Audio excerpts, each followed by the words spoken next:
I'm Emily Kumler, and this is Empowered Health. My father and both of my grandfathers fought in wars. I was raised in a family where we were taught to respect the military and to honor those who had served. And today, Memorial Day 2019, we're going to spend some time honoring people who have also given a lot to the service of this country, though they're not veterans. They're a group that goes largely unrecognized, but from my perspective, deserves the respect, support, and attention of those who have served in combat. They are the loved ones of vets who have died by suicide. Every hour, a veteran in the United States commits suicide. Each of those people has a girlfriend, a wife, a partner, parents, and many leave behind children trying to understand what happened and what went so horribly wrong. Their experience is one of complex grief, riddled with guilt and confusion.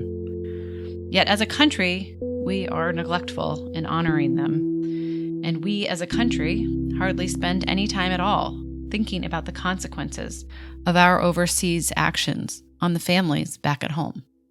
For example, did you know that in 2016, America dropped 26,171 bombs in 7 different countries?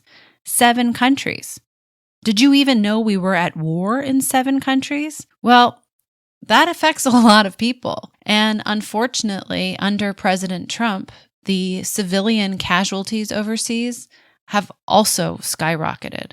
What does that mean? That means that our men and women who are serving over there are faced with all kinds of complexities that feel quite different, as you'll hear later in the episode, than in past wars.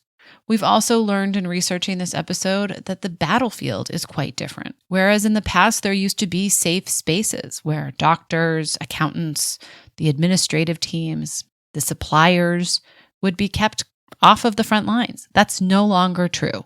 In the wars we're fighting today, there is no safe place. So our men and women are coming home pretty traumatized from these kinds of changes in warfare. And yet, their training doesn't provide them with the psychological understanding that it's normal that they're traumatized.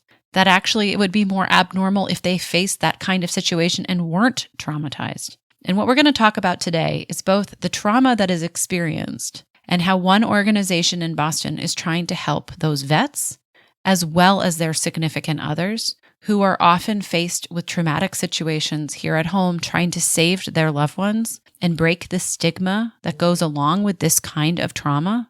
And then very often are the ones who find the bodies of their loved ones after they have died, which is a particular kind of trauma. And it feels very much echoed in the experiences of our service members who overseas are also having to deal with caring for, collecting, cleaning up the bodies of their comrades. So today, I hope this episode will honor those women who are trying to pick up the pieces after they have traumatically lost a loved one. And I also hope that this episode is helpful to anybody who's lost somebody in a traumatic way. We're going to hear some of the ways that the home base program is caring for these women and for the vets. And we're also going to hear first up from a person who kind of came up with the idea for the program and recognized the need in a very personal way. So my name is KIM RUACCO. I am Vice President of Suicide Prevention and Postvention for the Tragedy Assistance Program for Survivors.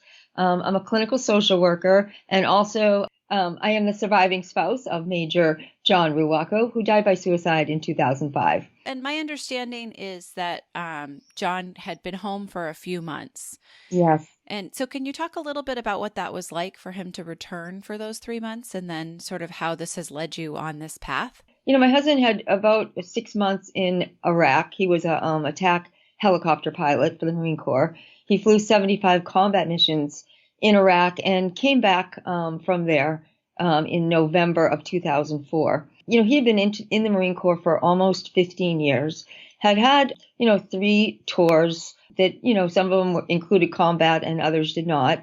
But over the years had experienced a lot of exposure to trauma and loss within the Marine Corps in training accidents and other things he experienced. So when he went to Iraq this last time, he came back and a lot of things had happened while he was away. His unit that he was attached to in Pennsylvania had been moved to California, and our family had just bought a house in Massachusetts. So he was now, attached to a unit all the way across the country. His civilian job that he had been training for to fly with the commercial airlines did not go through, and he didn't get the job. And when he returned, he had a emergence of depression and anxiety and grief that was kind of unresolved from all his other years within the Marine Corps. At the time, like so many military families, we were not able to really be together and really help him transition back home because now he was connected to this unit that was on the West Coast. So we really only saw him Thanksgiving and Christmas between the time he returned from Iraq and when he died in February. So I knew, he was suffering, but a lot of our conversations about his suffering were by phone, and I couldn't see him in person. And like many service members who are suffering, they have good moments and they have bad moments, and you hold on to those good moments and hope that they can push through. I had seen my husband push through depression and get to the other side about 10 years earlier when he had a major depression following the loss of many of his peers in military aircraft crashes. So I was hopeful that he would also get through this period, and like most military spouses, were cheering him on, trying to support him. But at the same time, during that period, I was really encouraging him to go to behavioral health and to tell them that he was having trouble. He was resistant to that. He had never gone to behavioral health in all the years in the Marine Corps. He feared that if he went to tell anybody about his suffering, that they would see him differently, view him differently, that he was afraid that they would think that he just didn't want to redeploy because that unit was scheduled to redeploy in March of that year. He was a leader within the unit, and so he also worried that people wouldn't think he could lead. All of these things, were part of the culture of the Marine Corps, and unfortunately, he didn't have any role models that really showed him that you could get help for your mental health and still be promoted and still be a good leader and come back even stronger than others. So he actually died February of 2005. We had a conversation that day where I was really worried about him. He did not watch the Super Bowl game where his team was playing in the Super Bowl. And it was kind of a final straw for me because knowing that he was feeling so badly that he couldn't get out of bed to watch the Super Bowl with his friends, I just knew he had to be really bad. And I said to him, that's it, John, you've got to get help. It doesn't matter whether even your career is gone or things change. If you're feeling so badly that you can't get out of bed and can't go to the game, this is bad. He did promise me on that phone call that he would go to behavioral health. I asked him directly too on that call because I do have a clinical background. I said, are you feeling so badly that you're thinking about suicide? Is that coming into your brain? And he said to me, I would never do that to you and the boys. Our boys were 8 and 10 years old at the time. And this I find from survivors that I talk to now is a pretty common thing, that sometimes if they're asked about suicide, many times they say, I would never do that to the family. I could never do that. But in reality, when their brain takes over and they get that darkness, even though they mean it at the time when they say that, they can't hold on to that promise. And that was the case with John. Like, I look back on that time and I literally feel like I was watching somebody die of like a terminal disease. And I watched instead of proactively took them someplace, right? That he wasn't able to really make those decisions about whether he needed help or not anymore. And I really should have, gone in there and grabbed him and taken him to help. But that's only on the look back, right? Because now I know how it ended.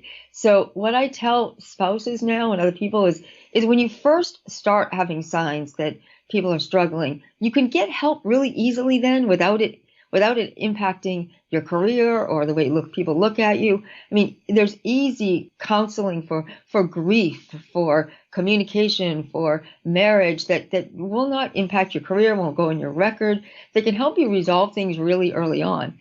My husband had multiple losses in the air wing of buddies, and there was no space for grief or for processing that or for dealing with the anxiety of getting back in the cockpit after your buddies had just died in the cockpit, right? So what I tell military families is take advantage of those times when you can go get counseling before your loved one has become so sick that going to the doctor, is going to really change things. And so one of the things that I read about you having said was that first year after you've lost somebody in your family is really sort of about redefining your future and redefining sort of your sense of family and self and all these other things. Can you talk a little bit about that? It was really an overwhelming feeling when my husband first died, to the point where it felt like our family had burnt to the ground, right? And that I had to rebuild it because it's not the future that I ever thought. And now it was complicated with all kinds of other emotions and issues that I never thought I had to deal with. How talking to the children about why their, dad died this way. How did their hero who made it home from a combat zone then take his own life? The spiritual questions I had about it, the how to talk about it in public, how to, get our family roles back to a place where they were appropriate. Because, my kids and everyone in the line at the funeral told my 8 and 10-year-old little boys, you're the man of the house now, take care of your mom, So there was a lot of things that I had to kind of navigate and kind of fix so that we had a healthy foundation to rebuild on. I've since now developed a best practice 3-phase model for other survivors so that they have a roadmap on how to do this. Because for me, at first, I didn't trust my instincts and I was desperate for someone to give me a roadmap. And a lot of the advice I got was not good advice. As a suicide loss survivors, we often don't trust our instincts, at least at first, because our loved one has literally died on our watch. That's what it feels like. So what are some examples of bad advice? I feel like it might be helpful to just say what wasn't helpful. So, at the scene of my husband's death, I made it there, right after he died. And so it's a crime scene when a suicide happens. So first responders came, right? They sent a priest. They sent somebody identified as a trauma specialist. They had detectives and they had police officers. And so as a mom, my first thing that I was worried about, that I was really freaking out about, was what do I tell my children and how do I tell my children? I was asking everyone in the room, what am I going to tell my kids? How am I going to tell my kids this? What do I tell them? And the advice I got was very bad and really damaging. The priest looked at me and said, you know what the Catholic Church thinks about suicide? Oh my God. Actually, I don't. I grew up Methodist. My husband was a very devout Catholic. And he said, well, that it's a sin. I said, are you telling me that I'm supposed to not only tell my kids that their dad is dead, but that he's in hell? Is that what you're telling me? And he just looked at me, I have since learned that that's not the teaching of the Catholic Church. It was, that was something that's old school in order to try to prevent suicide. Mm-hmm. There's still a lot of that out there, and suicide loss survivors are still given that message sometimes very early on. So what is that message? The message is basically don't talk about it. I mean, like, what are you supposed to do with that? I don't even understand how somebody could say that to you and think they are being helpful. I think, that he just didn't know what else to say. Wow. He was just caught off guard. Additionally, the trauma specialist told me that my children were too young to understand suicide, and so that I should tell him that he died in an accident, which I did. So I then was flying home from California to Massachusetts to be with my children. And in my head, I'm thinking, I can't take them to the church, which we go to every Sunday, they had grown up in the Catholic Church, had gone to Mass every Sunday with their dad. Now something that was so valuable to them, a big part of their support system, I had to protect them from. Mm-hmm. I also was starting my journey on a lie with my children. And so I was thinking, I got to keep anyone from telling them the truth. How am I going to keep them from finding out? How am I going to, what if they do find out? They're going to know I lied to them. So all of those things were very dangerous and made it even more difficult for me to start this over again. And exhausting. And right? Exhausting and scary. Yeah. My instinct at the time was, I got to get home and recluse myself. I got to grab my children, get to my house, lock the doors, pull down the shades, and protect them from the world. And that's traditionally what a lot of suicide loss survivors have done. Because there's so much stigma and judgment and bad messaging and fears, that they will often, if they can't find the right support, will go and recluse themselves. And that's when there's trouble, because these are now families that are at increased risk for suicide, mental health issues, addiction issues. And you have them reclusing themselves without support, you're now in danger of losing additional people in that family. 50% of our family members are either witnessing the death or finding the loved one's body. And so think about the trauma. And having to continue live there, right? I mean, that would also be traumatic. And having to clean up, don't even think about this, but some families end up cleaning up, after their loved one's death in the family home. So the amount of trauma that is associated with suicide in our military families is incredible. So that's, that is part of this stabilization, is identifying which families have had that kind of trauma. How can we help them? And that was one of our biggest challenges in our model, was figuring out, we could do all the other things, right? We could help them talk to the children. We could help them with their spirituality. We could help them rebuild the family and roles. We could help them find peer support. We could help them understand why people die by suicide, so they could not feel like it was their fault. But what we really had challenges with was the traumatic piece. Kim realized that the solution to these problems, the problem of trauma, actually lay with somebody that she knew. General Hammond and I, are friends for, feels like our whole life. And, it's interesting. We've been in this parallel path where, he went in the military. I was a military spouse, and we've kept in touch over the years. And then after my husband died and I started this program with TAPS and we've built this protocol, him and I had a meeting to try to talk about kind of what my organization was doing, what his organization was doing when he first started at home base. And I said, Jack, the hardest thing for me is this trauma piece. We've got a really good model that moves survivors from stabilizing them, all these specific issues, integrating grief into their life, and really finding post-traumatic growth. And we're seeing huge, recovery and huge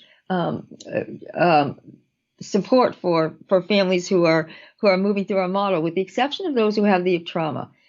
And he said, tell me more about that. And I started to talk about these families that I was seeing who had witnessed the death or found their loved ones, and how difficult it was to get trauma care in the communities across the country. There's just not good trauma specialists, especially in rural areas across the country. And he said, I think I can help. And he started to tell me about the intensive clinical program that he was doing for veterans.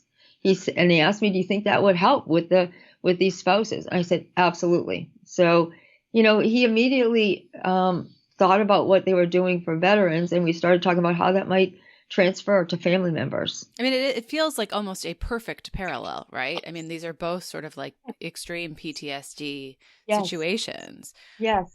Yep. I when I first heard about it, I was really interested in the fact that, like, I always like things that sort of in retrospect seem so helpful and logical, but then you kind of wonder, like, why didn't we think of this a long time ago? I know. Well, there's so many things in this journey for me that are like divine intervention, right? That they just all fall into place, and you're like, wow, something else is guiding this, right? Mm-hmm. I mean, what are the chances that two of us had the ability to pull this together in such a beautiful way? He had the program, I had the people. And so have you been a part of any of the groups that have gone to home base? Yes. So I have a team of what we call peer professionals. So our peer professionals are clinicians who are also loss survivors. So Dr. Carla Stump-Patton is our psychologist who oversees our ICP group. She stays with them for the entire 2 weeks, but I come in, a couple times during the 2 weeks to meet with the survivors, to talk with them, to do a little peer-to-peer support as well. Well, I'm sure there is something incredibly powerful about you being able to talk about your experience and help them heal in a way that they can sort of look at you now and see that you've progressed and that that's a possibility, because there's something so phenomenal about getting people who have experienced the same kind of thing together. What was that like the first time you were able to do that? The first time I felt hope was when I went to a suicide loss survivor peer group in my local area before I went to TAPS. That was the first little inkling of hope. And then when I went to TAPS, there wasn't a suicide program yet, so I had to build it. And as people started coming, it was really rewarding for me to meet other spouses, other parents, other siblings who had similar losses. But for the clinical program, the interesting part about this is, so Dr. Carla Stump Patton, who comes up with the families, and also Jennifer Burns, both of them are spouses who lost their husbands to suicide, right? So they are providing the peer-to-peer support for this contingent of spouses who have lost their husbands to suicide, or boyfriends or fiancés. We do the peer support on both ends of these ICPs. The incredible thing is that when we first bring them together, most of those women have never met somebody else whose husband died by suicide and they found them or witnessed the death. This is usually the first time. We bring them together in Boston. We support them. We go with them. We're there for them. We introduce them with one another. And they are, for the first time, realizing they're not alone. And that this didn't only happen to them. And that what they've been experiencing is they're not crazy. It's normal for what they were exposed to. And so they create this own peer group within a peer group, right? And we know from best practice in peer-to-peer support is the closer you can match people by their greatest struggle, the more impactful that peer-to-peer relationship will be. So now we've matched them on all different kinds of levels, right? Everything from they're both spouses, they're both military spouses, they all lost a husband to suicide, they all witnessed or found the bodies of their loved ones. And we also, try to connect them for, spouses who have children, spouses who don't have children, so that, they can deal with the children's issues. The cool thing about it too is then when these groups graduate, so when the first ICP group graduates, they then are warmly coming back to TAPS for peer-to-peer support. They continue that connection as a peer group. And as the new graduates of the ICPs are coming in, we introduce them to the graduates as beacons of hope, right? So the ones that are graduated and now doing really well say to the new ones, you know what, we went through the ICP. It's really helped us. It's changed our life. We're now functioning. I'm now a better mom. I'm now a better sister. I'm now able to get a job. I'm now able to sleep. And they give them hope. And then when they graduate, they join the other group. And so we have this growing peer group that going forward are able to connect on all the challenges of having trauma, of having children, of being a military spouse who lost a loved one to suicide. The new groups, when they graduate, we have a call with the older groups, to just talk about what's it like to go back home after having 2 weeks to just focus on yourself. And now you got to go home and take care of your children and try to incorporate the coping skills and incorporate what you've learned. And so this growing peer group is also a beautiful offset of this intense 2 weeks that they're also getting through home base. Well, I mean, I imagine that it's almost like you're giving them permission to just be themselves in a complete way, whereas in the outside world, they're trying to navigate based on all kinds of environmental factors, like you were saying, protecting your children or trying to keep this sort of story quiet or, and in that space, it seems they really have permission to just be. Absolutely. And, a lot of them were carrying around secrets that were very dangerous. A lot of them were having thoughts of suicide themselves. A lot of them were feeling like they were not good parents or not able to take care of their children. So they were considering, giving their children to other family members to take care of. Things like that are very dark and very scary that they never had shared anywhere else. And now they have this, this whole peer group that understands those struggles and can support them in overcoming them. And they also have clinical treatment that have taught them coping skills and ways of dealing with those feelings and those emotions when they come up. So we're really saving lives here, not just improving them. We're really saving lives. Well, and I would imagine the effect on the family unit too, like whether it's the children or the, other people that are part of the extended family that benefit from seeing that nucleus restored in some way. Well, yes, well, hopefully, they're able to teach what they've learned to their children, right? Because they're modeling it. They're modeling what to do when they're feeling anxiety, what to do whenever they're having flashbacks. They're modeling, meditation and mindfulness and good coping that can only improve that whole family system. I thought it was particularly interesting when Kim mentioned that she started working on this on her own through TAPS and recognized that the one problem she really couldn't help with was the trauma piece, but that she happened to have a connection to somebody who was working with vets on that specific piece of the puzzle. And she happened to have gone to high school with Brigadier General Jack Hammond, who's the head of the Home Base program in Boston. And before becoming the executive director of Home Base, he had served a 30-year military career in the Army with multiple deployments in Iraq and Afghanistan, which gave him firsthand experience on these kinds of issues, both the front lines of the battlefield as well as the struggles of coming home and dealing with post-traumatic stress, which he's very open about. And I think that his experience in both of those forums has made him an incredible leader. And you'll hear when we talk to him, he has an openness about the way he talks about his experiences, which is really refreshing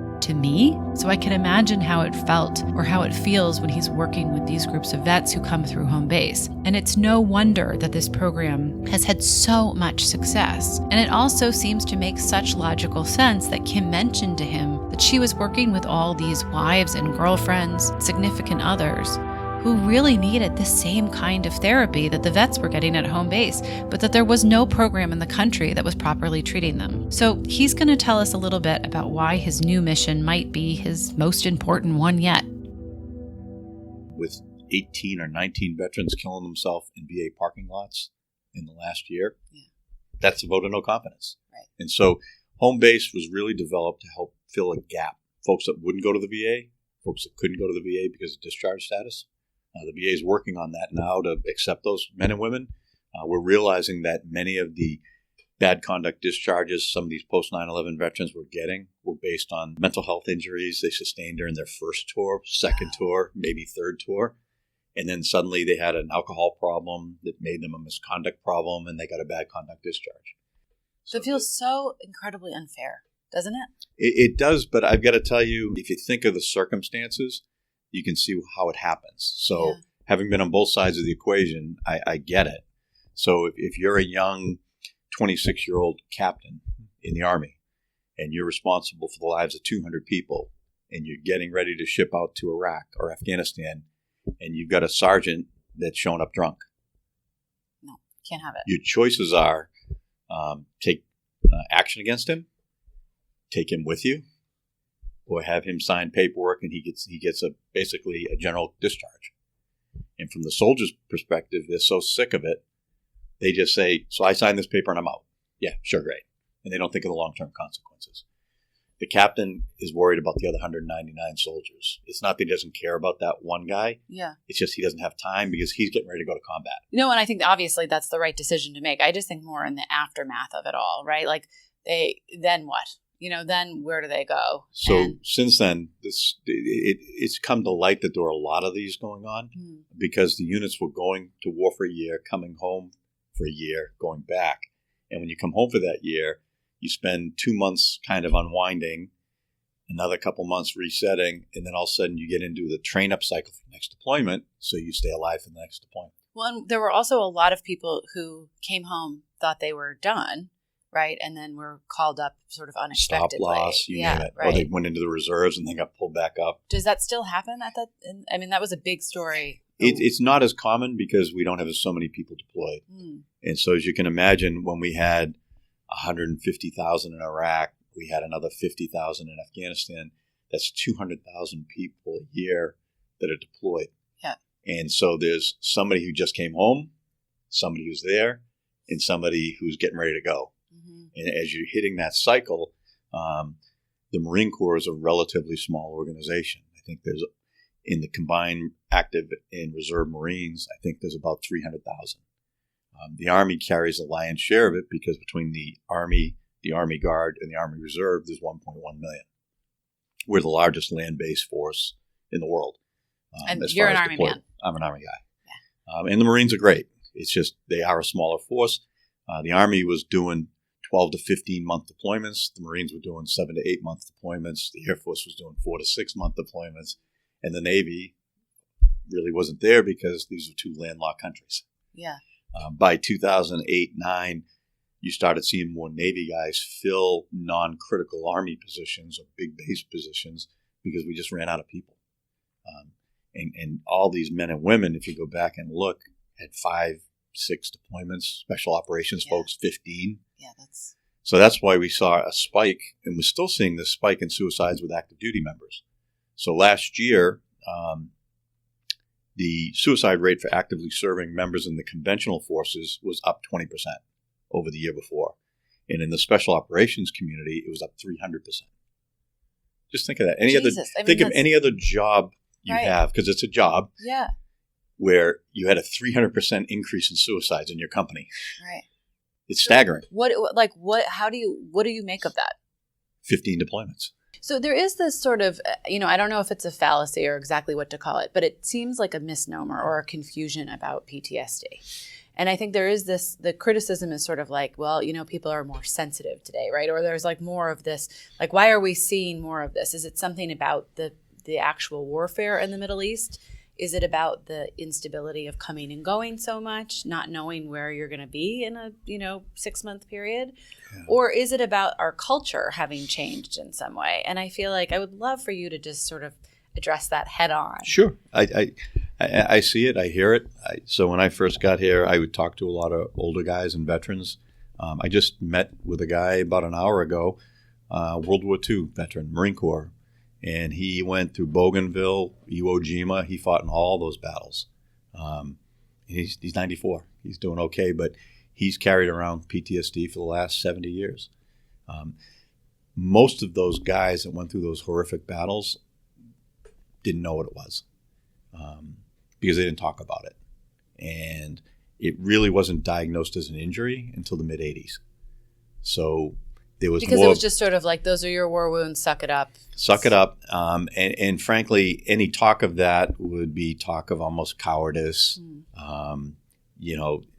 unmanly, you name all the things that you could say.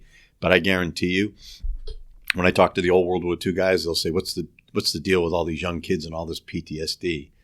And so I'll ask them, how do you sleep at night? And they'll laugh and they say, I haven't slept since the war. Mm. And I'll say, okay, and how's your drinking? And they'll say, great, as long as I got booze. And how's your marriage? And they'll say, which one? Yeah. And so I'll explain to them that they had PTSD. They probably do, still do. And that our goal is that these young men and women will sleep again, that they won't be drinking themselves to sleep every night. But it's treatable. It's treatable. And that's the key. If you can come in to get care, we can help you. We're really going to focus on this program that you guys are doing for the wives of soldiers who have committed suicide. Yep.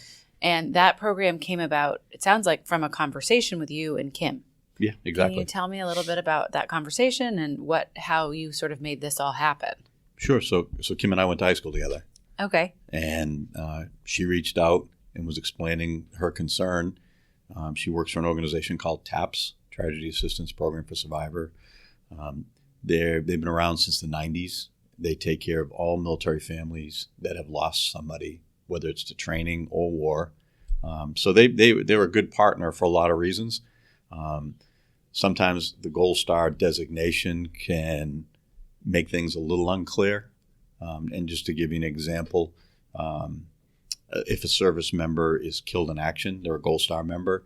If a service member, and their family is also then, right? They become a Gold Star family. Which means the benefits and all that stuff are extended to them? There are not a lot of benefits. I think that's okay. Yeah, no, bit explain of a misnomer. This, please.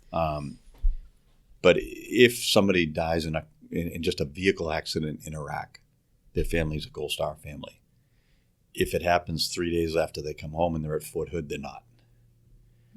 If somebody dies, in a suicide situation in Kuwait, that's a Gold Star family. If it happens 3 days later, it's not. So it's a challenge because what is the reason for that distinction? They created the legislation, the law, based on, I think it was probably World War II. And they were really doing something special for killed in action versus a training accident or something. But even suicide over there. Yes. So don't forget, back in the 40s, they probably didn't tell anyone. Right. They probably didn't tell the family it was suicide. Yeah. Okay. So it really, because it's such a stigma, somebody died. Right. And I can guarantee you they would have covered that up and just said he died. Nobody wanted to spare the family any embarrassment or grief. Right. So it's just an archaic law, essentially, that's not been updated properly. Yeah. And I think, so the family who's not the Gold Star family, what happens then? They just we call them family of the fallen. They just, so in all these situations, there's not much that happens. So if your service member dies while on active duty, there's a grief benefit of about $100,000. And there's servicemen's group life insurance, which is about $400,000. What about medical benefits or anything like that for the family if they were getting them through the service member? So I believe they still get TRICARE, which is an insurance program that's fair to good. But the challenge is there's still nowhere to go when it comes to these injuries. And that's really the key. Yeah. You can have any kind of insurance you want if you can't access care specifically tailored for what your problem is. This is complex grief. This is complex trauma. You don't see anything more complex than this. And that's one of the reasons Kim reached out. They don't have a clinical program that's dedicated to focus on their injuries. So I can give you an example. My wife was looking for some help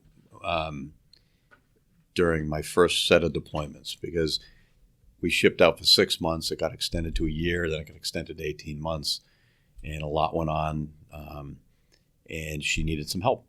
And so she reached out to TRICARE and said, I need a mental health appointment. And they said, are you suicidal? She said, no. She said, it'll be about a 6-month wait. Yikes. And so she said, he'll be home by then and everything will be fine. Yeah. Not helpful. Not helpful. Well, so that's TRICARE. Okay. So that's TRICARE for anybody on mental health. And it's, number one, there's a national shortage. So there's a national shortage of mental health care providers. But deeper than that is the challenge of qualified mental health providers. So what we see across the board, and that's one of the challenges in mental health, it's the worst reimbursed field of medicine. Because of that, less people go into it. And because the reimbursables are so bad, people don't do extra things to become more accredited because there's no payback on that. Mm-hmm. So to give you an example, evidence-based care is the cornerstone to solving these problems. Most clinicians aren't trained in evidence-based care. Why? Because once you have a license, you don't need it to legally treat people. Meaning you're just seeing one-off patients, basically, and that's... So a good mental health provider might see marriage counseling, may see food issues, may see trauma issues, divorces, you name it. Yeah. They are fully licensed to treat any of that. Okay. But I would tell you, when you're monkeying around in someone's head that have complex issues, that's like having your pediatrician do surgery. Mm-hmm. In a pinch, could they do it? Probably. Right. Do you want them doing it? Not Probably ideal. not. I'd rather have a neurosurgeon. Yeah. And that's why. So anyway, if you look at how do you get certified, you have to go to a place like Mass General, and it would cost you probably around $10,000. When you're done, you can't charge any more for being certified. So there's no incentive to go spend the time, money, and aggravation to get qualified in this because most of them are generalists. Mm-hmm. You know what I mean? There's not a big market for just trauma. So you probably couldn't make a solid career if that's all you treated. So you're going to be treating a broad spectrum. Yeah. But that to me does feel like maybe that's the role of the government in all of this, right? Like if the VA paid for tons of people to get this kind of training so that they could go back to their local facilities. No, so you're onto something there, and so that's something we're doing now. Okay. So home base. Great idea. Well, home base. So but the challenge is who pays for it, right. And so that really is a business of government. And so we did get $1 million from the state last year to do just that. And so how long does that last? A year. And But I during mean, that year, how many people do you get trained through? So we trained 75 clinicians across outlying areas of Massachusetts that don't have access to care right here. And we trained another couple hundred first responders and veteran service agents to identify people with these injuries to then connect them to care. So that's going to be an ongoing thing we're hoping to partner with the state on, because the turnover and the number of people that need to be trained is so high. Right. It's a pretty, I don't want to say, well, it's a selfless thing on our part, because we don't take the money and then use it in our clinic. We take the money to train doctors outside of here to treat people outside of here. Okay. And to create capacity. And those same people can treat anybody in the general public now that has trauma-based injury, rapes, assaults, car accidents. 5% of the general population has PTSD based on all crimes and accidents. It's more prevalent in the military for obvious reasons. But if you had a car wreck and you were trying to get somebody for the trauma care because you were affected, there was a fatal, right, you would have the same opportunity to have no access to care as a veteran would. Yeah. Do you know what I mean? Yeah. And there's a big difference between seeing a good therapist and a good therapist that has evidence-based treatment as in the toolbox. And so when you say evidence-based treatment, can you talk a little bit about what that means? Sure. The gold standard right now is prolonged exposure therapy or cognitive processing therapy. And there's a great deal of training that gives the clinician the skills to deliver that therapy. So when we train these 75 docs, they come here for 2 days, and then we work with them for 6 months.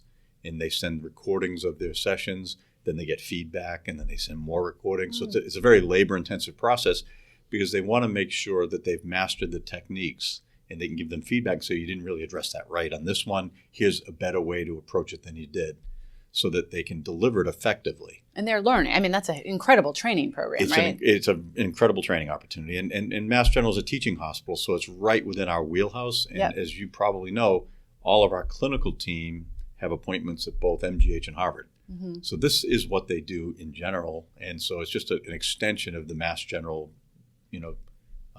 medical school, Harvard Medical School, Mass General Hospital. And so if you have a really good therapist without those skills, they're delivering aspirin. It can manage the symptoms, it can lower your temperature and manage the pain. Most people with these trauma-based injuries need penicillin. They need an antidote. They need a cure. Aspirin doesn't do it. And that's why you hear about somebody that's been in therapy for years and they're not getting any better. As General Hammond explained, part of what makes home base so special is its partnership with Mass General Hospital, which is perhaps one of the best hospitals in the world and is sort of ground zero for this understanding of complex grief. The woman who is the head of the family program, which is the one that deals specifically with these women and significant others who have lost vets, is Dr. Ohye, and she's going to explain a little bit about the methodology of the program that she runs for these women. And I think it's important to mention that this program is exclusively funded by private donations, and those private donations are going to run out after 2 more sessions. So 2 more groups of women will be admitted, and then the funding will be over. So if anybody listening feels compelled to give money, I would say this is certainly a worthy cause that is looking for donations. Dr. Ohye is going to explain that part of what makes her work so special is not just the research side of it. She's also on the faculty at Harvard Medical School, and they are tracking all of the results of how people are doing and how successful the program is, which she'll explain. But it's also just the sense of bringing these women together who have been so isolated. And there's sort of a unique blend between trauma and isolation that on the counter side, when you bring people together and allow them to share in this pain that they've experienced, it heals them and transforms them in a way that you probably just can't do in any other environment. Well, I've been the head of family programs for almost 10 years now.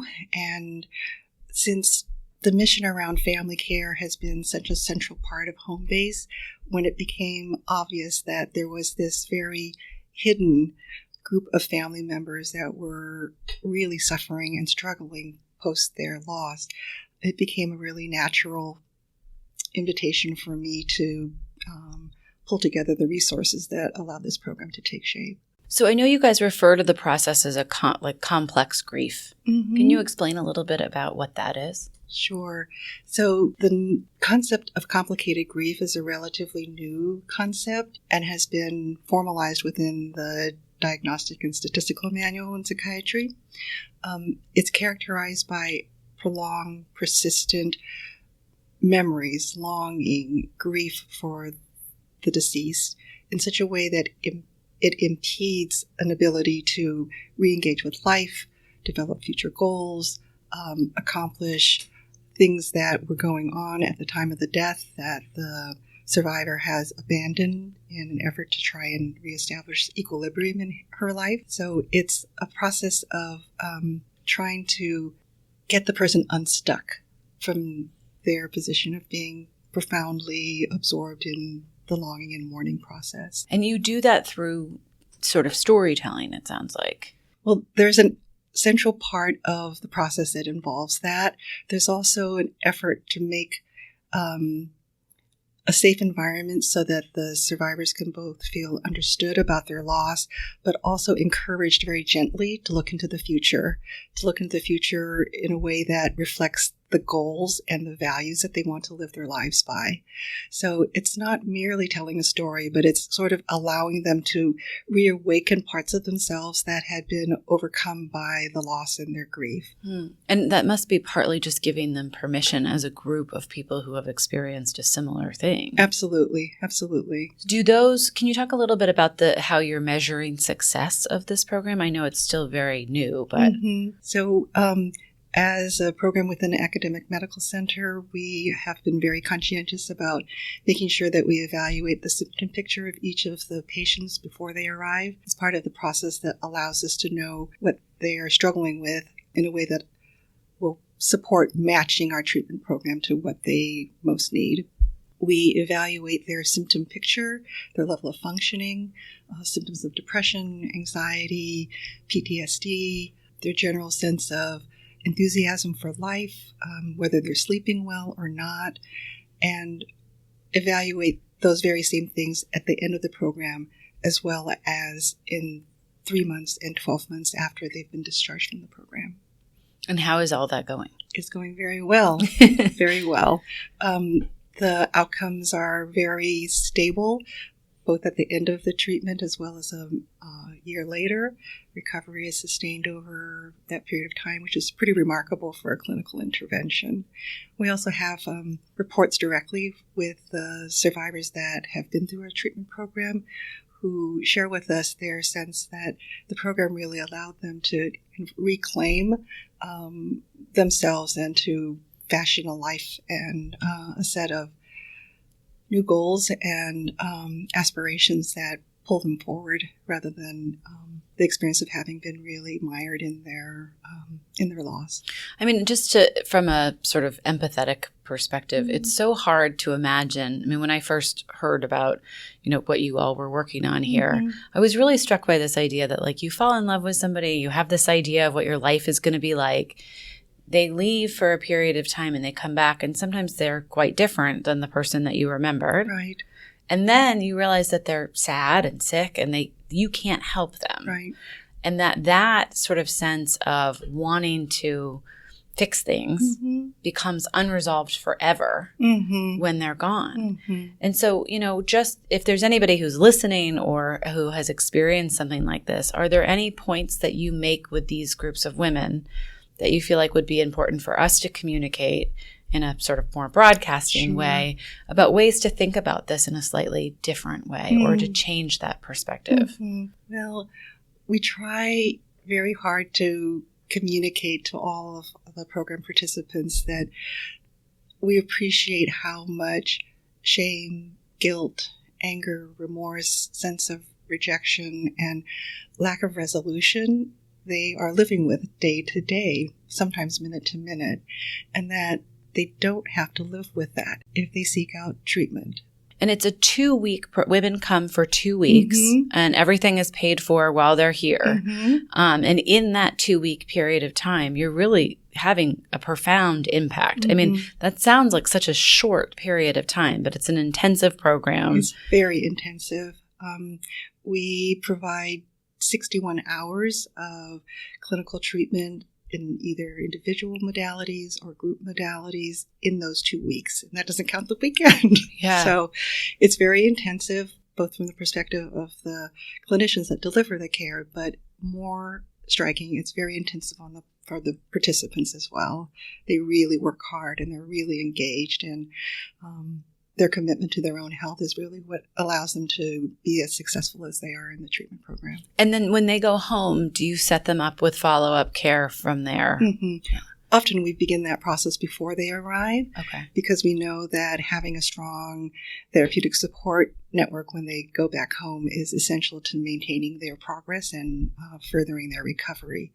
So I'm often on the phone with candidates before saying, well, I've noticed that you don't have this in place. Why don't we try and put that together with your permission? And so we work really hard up front to make sure that we have confidence in the providers that the patients return home to. So do you have any kind of general idea in the country of how much this is needed? I mean, you guys are servicing a small number of women as much as you can, but what is the demand? Well, if we look at the statistic about 20 veterans committing suicide daily, and that rate is 22% higher than the civilian rate. And we consider that at least every one of those veterans has one or two family members. It's a very large number. Only 2 of the 24 women that we've treated here did not have children. So we're talking probably about 2 to 3 children per patient as well. So if we look at the impact on the whole family system, it's really quite significant. Are there things that you've noticed that have been surprising to you in one way or another that people get out of the program that are sort of, I mean, nothing is really separated probably, but things that you weren't necessarily designing for, but that have been added benefits? I think the most striking thing is the joy that these women recover in life as they leave the program. The transformation is pretty remarkable. I do think that that's a function of the quality of treatment that we offer and the quality of the entire treatment program, but it's also that they have the benefit of being connected with one another. And one of our objectives is to cultivate that peer connection in a very, very profound way. The isolation that they've experienced is very profound, and it prevents them from feeling entitled to the good things in life and to be happy again. So to see them recover that sense that they can own and embrace happiness is just very moving all the time, every single time. When these soldiers are coming home and they're killing themselves, and their wives or girlfriends or mothers and fathers, brothers, I mean, anybody who's sort of in their circle of love and, family or whatever, they're all suffering. And I think as a country, we are sort of negligent to the impact that has had in a really direct way because of the patriotism of the individual who went to serve. And so I'm sort of interested in how can we tell this story in a way that allows people to realize there's an exponential crisis that happens when somebody comes home and they're suffering, because it's not just them, it's their family, it's their friends, it's all of these other sort of extensions of that.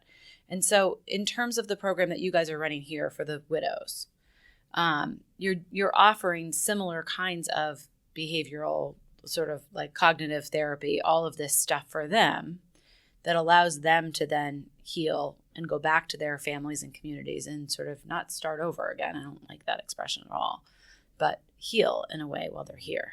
The challenge is getting folks to be able to come in here, because many times, unless the service member came home with a catastrophic injury or they were killed, there really isn't a trauma piece to it. I think the principal injury most of them have is stress, anxiety, and maybe some depression. So again, the 2-week program wouldn't be a good fit for them, but we have other programs that we currently run for them. So the challenge we had was this other group, this group that was associated with TAPS, It's straight up trauma. The age of these women was 28 to 34. They had kids, and everyone that's come here so far either saw the suicide or walked in and found the body. That's profound trauma. It's at so many different levels. There may have been some domestic abuse going on because of the mental health injuries of the person that took their life. So they might have been at some level happy they're gone, and then they felt guilty about being happy. They were mad that that person chose death over their family. So it's anger, sadness, unresolved feelings across the board, but all tangled up in a way that the average person just can't comprehend or deal with. Right. And so they were some of the most injured people I've seen, and that's why it's triage. They're the most injured of that subset, and we're starting with them. As we move forward, we'll open the aperture a bit, but we only have limited resources, and if we lose one veteran every hour, there's a lot of suicides out there we got to deal with. Mm-hmm. We are looking at an extended weekend program, Thursday, Friday, Saturday, Sunday, where we can compress a whole bunch of mental health care, a full course of individual treatment into a long weekend, and give some wraparound care in that period as best we can, because some folks can't take 2 weeks. Right. And some folks don't need 2 weeks, but they need more than 1 hour a week for 10 weeks. Yep. Well, and the specialized care, I mean, I would imagine, since it's not readily that's available the key. Everywhere. It's not available. And if you do go, it's probably $250 an hour. Right. And if you can't afford it, it doesn't matter if it's available. It's not accessible. And so we know that through these programs that we do, when we compress them like this, first of all, it doesn't matter where they live. They only have to come in once and go home once. And they get all the treatment done at one time. So we have a 95% completion rate in our 2-week program with veterans and 100% completion rate in the 2-week program for our survivor spouses. Traditional mental health care, it's about a 30% completion rate. Wow. So if you only do 30% of a treatment, what's the chances of getting better? Right.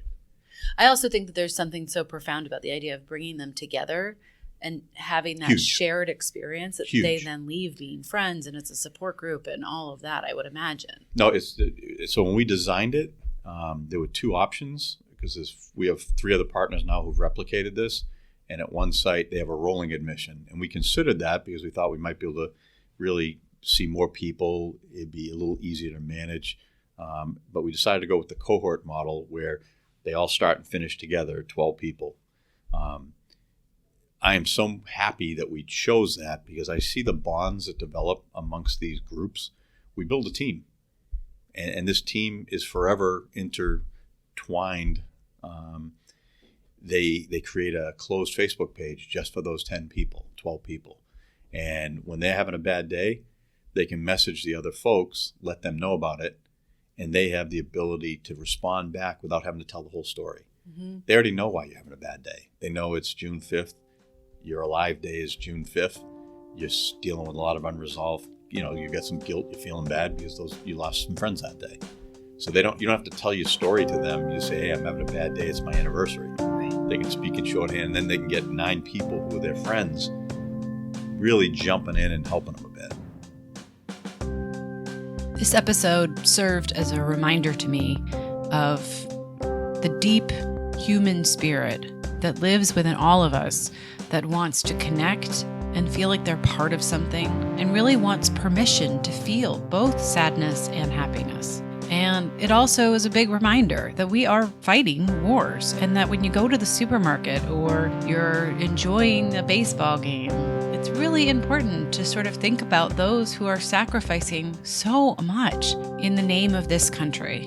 And whether you agree or not with the foreign policy, we have to all together as humans support each other in moments of trauma and in loss. And I think for me personally, this made me really want to get involved and try to help more in these kinds of situations and with people who have suffered loss sort of in isolation and in silence. I hope that this was a reminder to all of you too, and that it wasn't, sort of a depressing episode, but rather one of there is so much ability to heal. And when we deny ourselves that chance, whether it's a soldier who has suffered trauma and sort of assumes that that's his war wounds that he has to live with forever, or whether it's the wife of somebody who has, witnessed somebody who she loved go off to war and come back a different person and isn't able to help him or, sort of rescue him in a way, which I'm sure is the unconscious, conscious thing that we all want for our loved ones. That we together as a civilization have a duty to help each other. So, happy Memorial Day. I hope this was thoughtful and made you all want to get involved. I'm Emily Kumler, and that was Empowered Health. Thanks for joining us. Don't forget to check out our website at empoweredhealthshow.com for all the show notes, links to everything that was mentioned in the episode, as well as a chance to sign up for our newsletter and get some extra fun tidbits. See you next week.